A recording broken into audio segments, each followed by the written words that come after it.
Gasparini, and welcome to this segment of Penn Voice. I am joined today by Rachel Meyer, who is the Executive Director of CuriOdyssey. Rachel, welcome. Thank you. I have to put in my own plug that CuriOdyssey is one of my favorite places to take our grandsons. It's an awesome, awesome place. Excellent. For the few viewers in San Mateo County who have not experienced CuriOdyssey, tell us a little bit about what the area is. So CuriOdyssey is a serious science playground for children up to 10, and we also have a wildlife center with all California native wildlife. And where is it located? We're located in San Mateo in Coyote Point Park. And so families can come and bring their kids and experience animals and exhibits and different interactive science. Yes. Tell us a little bit about what they can actually... So what we believe is that science needs to be a core competency. You need to start young, and you make it very engaging. So all of our exhibits are having the kids directly interact with natural phenomena. So a vortex, or angular momentum, or rainbows, or something like that, because then they understand the basis of the scientific process, which is about observing the natural world. And then all of our animals are non-releasable, which means they've either been imprinted or injured in some way, so they can't live on their own. So we have about 100 animals, 50 of which are on display, and about 50 come out and are used in programs. We also have educational programs, summer camps, weekend workshops, that kind of thing, that are also deeply interactive and immersed in the sciences. So in addition to being able to drop in during your hours of operation, I can sign up for programs and or camps within the CuriOdyssey campus, if you will. Yes, yes. Although summer camps sell out very quickly. And I imagine you're probably getting ready to launch your summer camp schedule. Well, the summer camp is actually already full. We open on February 1st, and so we have to do this interview a lot sooner next year. Yeah, there you go.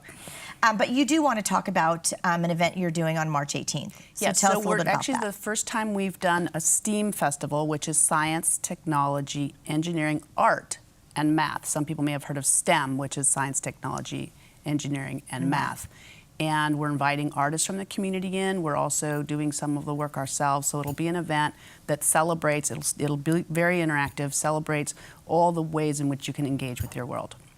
And is that a cost to our viewers? There is, and I'm embarrassed to say I don't know what the cost is. That's okay. I think it's $15 a person. We'll make sure that we get that answer, and we'll put it up at the end of the segment for our viewers so they know how they can sign up and how. Now, will it be something that will end up selling out, like our summer camps? Likely, yeah. So our viewers need to get onto the website and or get to the campus and buy their tickets to attend. Yeah. And then how do you determine what sort of exhibits or what activities you're going to do? Because I've noticed they rotate and there are different ones periodically. So what we do is we look at an experience that's going to be robust and it's going to have immediate and unambiguous feedback. So as a child is playing with something, as they're manipulating something, they get right away what they've changed. So we want everything, especially if the experience is unfacilitated, we want the child to be able to engage on their own. So we've had some exhibits we bring out, we build all the exhibits ourselves. So we'll bring it out and we see the kid maybe not really engaging that much, so we'll either make some changes to it or we won't develop it further. So what we do is we really are watching what a child responds to, so we build it for the child.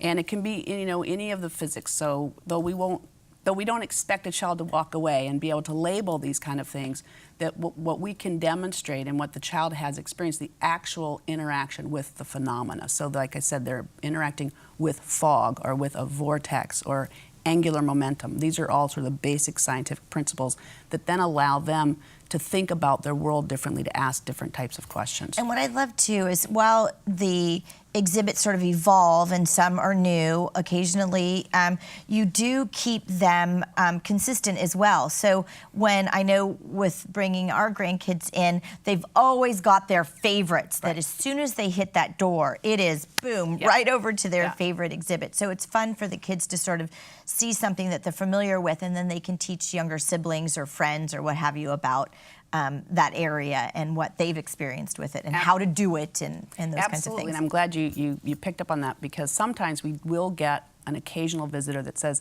why don't all your exhibits change? And one, it's for that reason. And then we gently remind them that, well, your child is not necessarily the same child, right? Because they have developed cognitively and they are going to experience it at a different level. So as they grow, they think about and work with the exhibit differently. And I think that's how it's even though it's the same exhibit, it's constantly changing for that child as they're able to do more and more of it on their own. You are a nonprofit, yes, and you need funding. Yes. From individuals, corporations, what have you. So what are the kinds of things that you're doing, and how can we help you as a community to raise those dollars to keep CuriOdyssey expanding? Well, thank you. What a great question. So we actually just launched in October our capital campaign. So we have a very ambitious $35 million campaign, of which we've raised $20.2 million. And the campaign will both bring dollars into the organization as well as provide us with the opportunity to completely renovate the facility.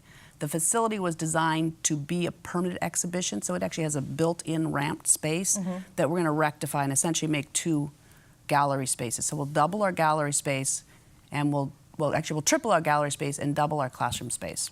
So should you raise this $10 million that you need left to complete the capital campaign, when do you believe that you will start renovation? So our goal is to begin in the fall, but we need to have the right things in place in order to do that. Okay. So and it will be, provide an opportunity for a greater number of kids to be able to visit the organization, and for us also to do greater outreach. So we have a large program. 30% of our programs actually go into the underserved communities, or we provide admission free of charge to underserved communities. Now, do you invite schools and groups to come in and do learning opportunities as a group? Yes. So they have field trip opportunities, which is visiting unfacilitated, or they can add a workshop along with their school visit that will enhance their experience while they're there.